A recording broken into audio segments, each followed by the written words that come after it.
Well, I picked up one I hadn't tried before when we were at the Briar Shop last week.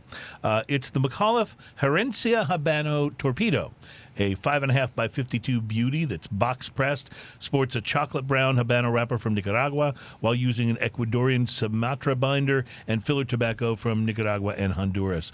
The Herencia Habano is said to embody the heritage of the Gomez Sanchez family, which I think is tobacco growers and rollers going back a number of generations. The Micallef website talks about their creative use of the Habano leaf, which is the wrapper they use in this, as being evidence across the line, and describes this cigar as where it all kind of like really comes together. So some floral notes and tea leaf were evident for the pre-light sniff, and I got pretty much the same on the cold draw once I snipped the cap with my cigar scissors.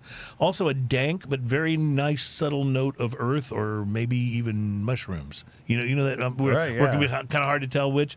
I used my torch to light it up, and while there was no Nicaraguan pepper blast, just like there's no Nicaraguan pepper blast song. I'm feeling maybe one day. Anyway, there was no Nicaraguan pepper blast at all, but there was a nice hit of flavor, really on the very first few puffs. Cedar was the first thing on the palate, followed by a graham cracker note and a hint of citrus zest, a very gentle white pepper note on the retrohale. I was expecting the construction to be really good on this cigar, but it started to canoe almost immediately. Oh, no. And so that's when one side burns a lot faster than the other, as you'll see in this. We're going to need a bigger boat. As you see in the photo here, you see where the canoe starts, and I let it go for about an inch to see if it would correct itself, and alas, had no such luck. So I flicked the ash off, which was very flaky, by the way, and set about doing my best to correct it with the lighter, realizing that this would kind of be make or break for this cigar. It burned a little hot for a few minutes after the touch-up, kind of obliterating the flavors that I had been picking up, and I tried to remain patient.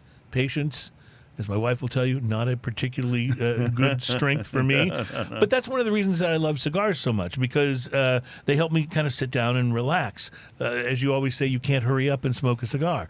But having to constantly tend one, though, doesn't help put you in that space, right?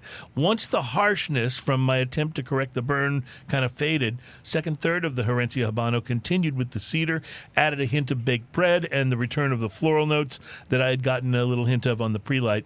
Unfortunately, the canoeing continued and even got worse in the second third, as you'll see here, forcing me to hit it with the lighter again and endure the harshness of a relight penalty. Oh. At 5.5 inches long, I now had to wait for the harshness from attempting to correct the flame to dissipate twice, and this was not looking good. The flavors at the halfway point, once the Herencia Habano calmed down again, were really quite good. More savory notes joined in as I got closer to the final third, toasted nuts, a bit of saltiness, and the complexity didn't stop it from having a nice creaminess on the finish.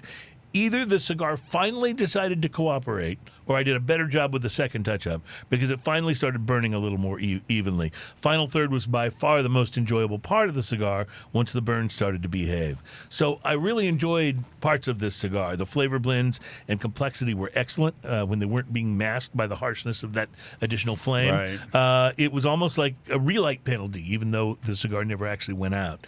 I'm seriously hoping these burn issues were just this particular stick. I have a feeling it's not something that's rampant within this line of cigars, because I think you'd hear about it or read about it if it were, right?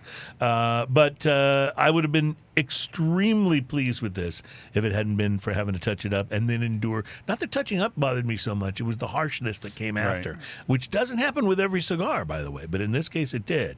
The Micallef Herencia Habano Torpedo is an $11 to $12 smoke, and this particular one was not worth it, although I suspect that with the construction issues, without the construction issues, I probably would have thought that it was.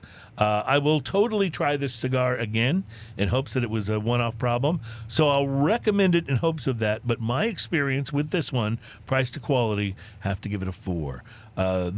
It is a wonderfully complex cigar with great flavors, but if you don't get to enjoy them for like a third of the cigar, if you're so distracted from it, and it wasn't like $6; it was twice that. Right. So there's my thought. Price to quality, as you guys know, it's a 1 to 10 scale, but 5 means you get exactly what you paid for. So I felt like I overpaid on this one a lot, but I will smoke another one.